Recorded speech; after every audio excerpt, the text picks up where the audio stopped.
Indo British advanced pain clinic నొప్పి మాయం surgery దూరం ఫర్ అపాయింట్మెంట్స్ 9155515563.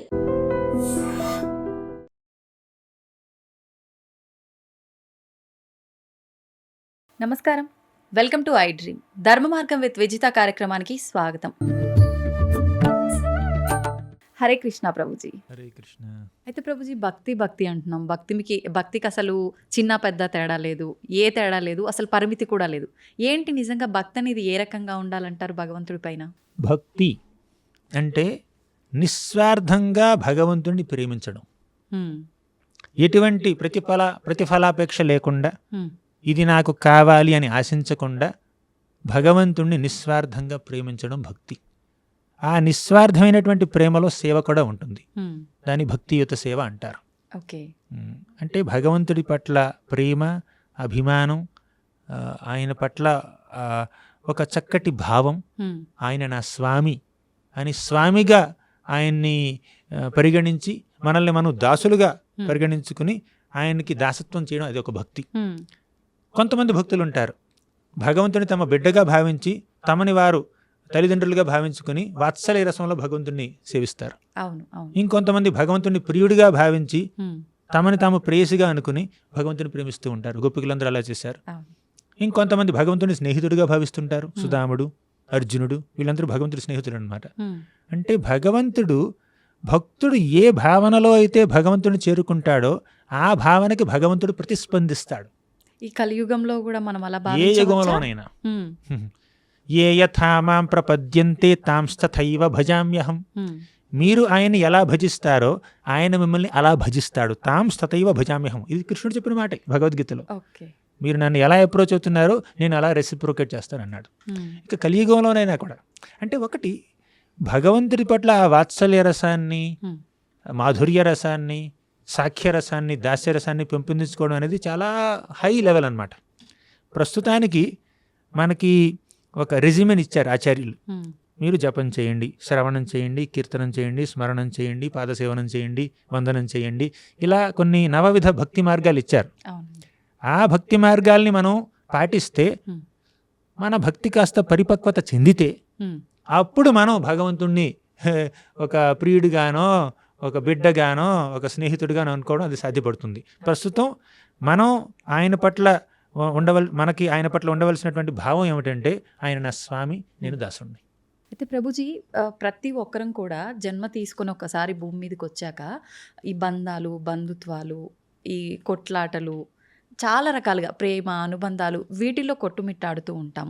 అసలు నేనెవరిని, నేను ఎందుకు జీవించి ఉన్నాను, అసలు నేను జన్మ తీసుకోవడానికి అసలు అర్థం ఏంటి, నేనేం చెయ్యాలి, ఇటువంటి ఆలోచన అసలు ఎవరిలో కూడా రావట్లేదు. నిజంగా ఏంటి ప్రభుజీ, మనం అందరం అసలు ఎందుకు వచ్చాము, దేని గురించి వచ్చాము, ఏ పర్పస్తో వచ్చాము అనేది మనం ఎలా తెలుసుకోగలుగుతాం? శాస్త్రాలు చదివితే అర్థమవుతుంది. ఆ శాస్త్రాలు చదివిన వారి నుంచి వింటే అర్థమవుతుంది. ప్లస్ మన కామన్ సెన్స్ ఉపయోగించి కూడా మనం అర్థం చేసుకోవచ్చు. ఇప్పుడు ఒక వ్యక్తికి పుట్టుకుంటుంది. వ్యక్తికి పుట్టుకంటే అది వ్యక్తికి పుట్టుక కాదు, వ్యక్తి యొక్క శరీరానికి పుట్టుక. ఆ శరీరం తల్లి గర్భంలో నుంచి బయటికి వచ్చినటువంటి రోజుని మనం పుట్టినరోజు అంటాం. ప్రతి సంవత్సరం యానివర్సరీ సెలబ్రేట్ చేసుకుంటాం అనమాట, బర్త్ యానివర్సరీ. కానీ ఆ శరీరంలో ఆ వ్యక్తి 70 ఏళ్ళలో, 60 ఏళ్ళలో, 50 ఏళ్ళలో, 100 ఏళ్ళలో బ్రతకొచ్చు. ఆ తర్వాత డెత్ యానివర్సరీ సెలబ్రేట్ చేసుకుంటారు. ఈ బాడీకి బర్త్ అని, డెత్ అని, జననం, మరణం అని ఉన్నాయి. కానీ ఆ వ్యక్తికి, ఆ శరీరంలో ఉన్నటువంటి వ్యక్తికి మాత్రం జననం లేదు, మరణం లేదు. దేహినోస్మిన్ యథా దేహే కౌమారం యవ్వనం జర తథా దేహాంతర ప్రాప్తి ధీరస్తత్ర న ముహ్యతి. దేహి అంటే దేహంలోకి ప్రవేశించినటువంటి వ్యక్తి, ఆత్మ. ఆత్మకి పుట్టుక లేదు, చావు లేదు. సరే, మీరు అడిగినట్టు ఇంతకీ ఈ ఆత్మ శరీరంలోకి ఎందుకు ప్రవేశిస్తుంది?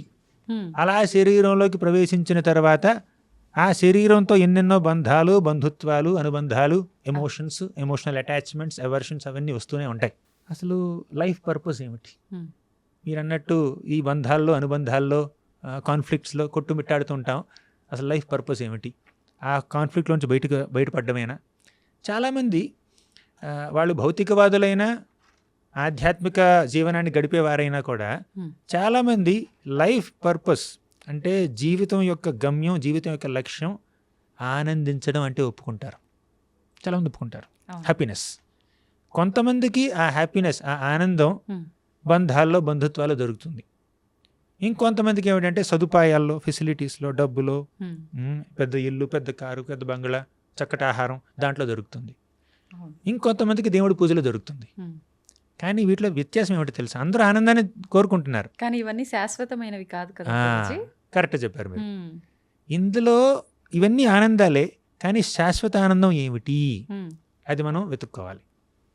ఆ వెతుక్కోవడం జీవితం యొక్క పరమార్థం. Hmm. సరే, ఇప్పుడు ఎవరైతే ఆనందాన్ని శారీరక సుఖాల్లో కోరుకుంటున్నారో వాళ్ళ ఆనందం ఏమిటో తెలుసా? అది బాడీలీ హ్యాపీనెస్. అంటే శారీరకంగా వాళ్ళు ఆనందాన్ని పొందుతున్నారనమాట. అంటే మంచి ఏసీలో కూర్చున్నారు, ఏసీ రూమ్లో కూర్చున్నారు, చక్కటి సాఫ్ట్ సోఫాలో కూర్చున్నారు, మంచి ఆహారం తింటున్నారు. ఇదంతా శరీరానికి సంబంధించినటువంటి హ్యాపీనెస్. అవును. బాడీలీ హ్యాపీనెస్ కొంత ఉండాలి. 2 మంచి ఫ్రెండ్షిప్స్, రిలేషన్షిప్స్, అందులో హ్యాపీనెస్ ఉంది మీకు. అదేమిటంటే ఎమోషనల్ హ్యాపీనెస్, మెంటల్ లెవెల్లో. ఇంకొంతమంది మంచి మంచి ఐడియాస్ వస్తాయి వాళ్ళకి. Hmm. ఇప్పుడు కెమెరా తీస్తున్నారు, వీడియో ఎలా ఎడిటింగ్ చేయాలో ఐడియాస్ వస్తాయి కొంతమందికి. Hmm. లేదంటే రీసెర్చ్ చేస్తారు, ఇన్వెంట్ చేస్తారు, అవును. స్మార్ట్ ఫోన్ కనుక్కున్నారు. అలా కొంతమంది ఇంటలెక్చువల్ హ్యాపీనెస్ Hmm. అంటే వారి యొక్క బుద్ధి లెవెల్లో ఉంటుంది వాళ్ళ హ్యాపీనెస్. అంటే ఏదైనా కనుక్కుంటే, ఒక పెద్ద ప్రాబ్లమ్ని సాల్వ్ చేస్తే, ఆ కష్టంలో నుంచి బయటపడితే తన తెలివితేటలతో, అప్పుడు వాళ్ళకి ఇంటలెక్చువల్ హ్యాపీనెస్ వస్తుంది. ఫస్ట్ ఏమిటంటే బాడీలీ హ్యాపీనెస్, అవును. 2 mental happiness are emotional happiness, 3 intellectual happiness. Hmm. ఇంకొంతమందికి ఏమిటో తెలుసా? ఈగోయిస్టిక్ హ్యాపీనెస్ వస్తుంది. అహంకారానికి ఉన్నారు. ఒక కంఫర్ట్ అనమాట. ఇంకొకరిని డిఫీట్ చేస్తే, అవును. వాళ్ళని పోటీలో ఓడిస్తే, నేను ఫస్ట్ ర్యాంక్, వాడిది సెకండ్ ర్యాంక్, అప్పుడు ఆనందం వస్తుంది అనమాట. అది ఈగోయిస్టిక్ హ్యాపీనెస్ అంటారు. అది కరెక్టే అంటారా? కరెక్ట్ కాదు. Hmm. కానీ నేను హ్యాపీనెస్ అంటే ఆనందం ఎన్ని ఫ్లేవర్స్లో దొరుకుతుందో చెప్తున్నాను. అవును. అవును. ఐస్ క్రీమ్ చాలా ఫ్లేవర్స్లో దొరుకుతుంది కదా, బటర్ స్కాచ్ అని, వెనీలా అని, అవును. స్ట్రాబెర్రీ అని. అలాగే ఆనందం కూడా bodily level, mental level, intellectual level, egoistic level. ఈ 4 భౌతికమే, అవునండి. 4 తాత్కాలికమే. Hmm. శారీరకంగా సుఖాన్ని ఎంత అనుభవిస్తారు చెప్పండి? Hmm. కొంతమంది వయసులో ఉన్నప్పుడు వాళ్ళకి ఏమిటంటే సెన్సెస్ స్ట్రాంగ్గా ఉంటాయి కాబట్టి, ఇంద్రియాలు గట్టిగా ఉంటాయి కాబట్టి, ఎంత అన్నం తిన్నా, ఎంత మంచి రుచికరమైన పదార్థాలు తిన్నా అరగించుకుంటారు. అవును. కానీ వయసు పైబడింది అనుకోండి, అరగదు సరిగ్గా. అవును. అప్పుడు ఆ సెన్సెస్ హ్యాపీనెస్ చూడండి, ఆ టంగ్కి ఉన్నటువంటి హ్యాపీనెస్, దాన్ని అనుభవించలేరు వాళ్ళు. అవును. అలా శారీరక సుఖానికి ఒక లిమిట్ ఉంది, ఒక పరిమితి ఉంది. Hmm. అలాగే ఎమోషనల్ దానికి కూడా ఒక లిమిట్ ఉంది, అది మెటీరియల్. Hmm. అలాగే ఇంటలెక్చువల్ కూడా దానికి ఒక లిమిట్ ఉంది. ఈగోయిస్ట్ కూడా దానికి, అది ఎప్పుడు మంచిది కాదు ఇంకా చెప్పాలంటే. Hmm. అవును. ఇప్పుడు ఈ 4 ఆనందాలకి అతీతమైనటువంటి ఆనందం ఆధ్యాత్మిక ఆనందం. Hmm. అది భగవంతుడి భక్తిలో దొరుకుతుంది. భగవంతుడి యొక్క నామకీర్తనలో, Hmm. ఆయన యొక్క లీలల్ని శ్రవణం చేయడంలో, అప్పుడు దాంట్లో మనకి దొరికే ఆనందాన్ని ఆధ్యాత్మిక ఆనందం అంటారు. Hmm. అది ఈ 4 రకాల భౌతిక ఆనందాలకి అతీతం. Ha. ఆ ఆనందాన్ని కనుక్కోవడం, ఆ ఆనందాన్ని అనుభవించడం, భగవత్ సేవలో, భగవన్నామ జపంలో, కీర్తనలో ఆనందాన్ని పొందడం మన జీవితం యొక్క పరమార్థం. అయితే ప్రభుజీ చాలా మంది ఆధ్యాత్మిక మార్గంలో ఉన్నా కూడా అయితే తప్పులు చేస్తూనే ఉంటారు, ఎదుటివారిని నొప్పిస్తూనే ఉంటారు. ఇంత ఆధ్యాత్మిక మార్గంలో వెళ్తున్నా కూడా ఎందుకు ఇలాంటి తప్పులు చేస్తుంటారు, ఎదుటివారిని ఎందుకు నొప్పించేలా మాట్లాడుతుంటారంటారు? అంటే ఆధ్యాత్మిక మార్గాన్ని వారు ప్రారంభిస్తారు, కానీ పరిపక్వత లేనంత వరకు చిన్న చిన్న తప్పులు జరుగుతూనే ఉంటాయి. కొన్నిసార్లు పెద్ద తప్పులు కూడా జరుగుతుంటాయి. అవునండి. అంటే వాళ్ళు ప్రాక్టీస్ చేస్తున్నారు, పర్ఫెక్షన్ రాలేదు. బీటెక్ కాలేజీలో జాయిన్ అయితే ఫస్ట్ సెమిస్టర్లో ఉంటాడు ఒకడు, అవును, ఇంకొకడు 2వ సెమిస్టర్లో ఉంటాడు, ఇంకోటి 8th సెమిస్టర్లో ఉంటాడు. అంటే 8th సెమిస్టర్లో ఉన్నటువంటి, అంటే ఫైనల్ ఇయర్ ఫైనల్ సెమిస్టర్లో ఉన్నటువంటి వ్యక్తికి, ఒక స్టూడెంట్కి ఎంత సబ్జెక్ట్ ఉంటుందో అంత సబ్జెక్టు ఫస్ట్ సెమిస్టర్ స్టూడెంట్కి ఉండదు. అదేవిధంగా భక్తి మార్గాన్ని ఆచరించిన వాళ్ళకి కూడా అప్పుడే ప్రారంభ దశలో ఉన్న వాళ్ళకి అంత పరిపక్వత ఉండదు. ఎలా వస్తుంది ప్రభుజీ ఆ పరిపక్వత? ఆ పరిపక్వత ఈ మార్గాన్ని చక్కగా పాటించాలి. ఇప్పుడు శ్రవణ కీర్తనాల్ని ప్రారంభించారు, హరినామాన్ని జపిస్తున్నారు, భగవంతుని పూజిస్తున్నారు, కృష్ణుడు అన్నట్టు మన్మనాభవ మద్భక్తో మధ్యాజీ మాం నమస్కురు, ఇవన్నీ చేస్తున్నారు, సాధన చేస్తూ ఉన్నారు. అది బిగినింగ్ స్టేజెస్లో, ప్రారంభ దశలో ఇంకా తప్పులు ఉంటాయి, అనర్థాలు ఉంటాయి, అపరాధాలు ఉంటాయి. కానీ మెల్లిగా అది గనక పరిపక్వత చెందాడు అనుకోండి, అది 10 ఏళ్ళు పట్టొచ్చు, 20 ఏళ్ళు పట్టొచ్చు, 10 జన్మలు పట్టొచ్చు. ఇప్పుడు ఒక బీటెక్కే 4 ఏళ్ళు తీసుకుంటే ఇప్పుడు ఈ ఆధ్యాత్మిక జీవనం బీటెక్ కాదు కదా, ఇది ఎటర్నల్, శాశ్వతమైనది, ఆత్మ యొక్క జర్నీ. ఆ ఆత్మ యొక్క ఆ స్పిరిచువల్ జర్నీ, ఆధ్యాత్మిక ప్రయాణం కొన్ని జన్మలు ఉండొచ్చు, కొన్ని జన్మల్లో కానీ పరిపక్వత రాకపోవచ్చు. కానీ ఈ జన్మలో మీరు కొంతవరకు చేశారు, వచ్చే జన్మలో దాన్ని కంటిన్యూ చేయొచ్చు.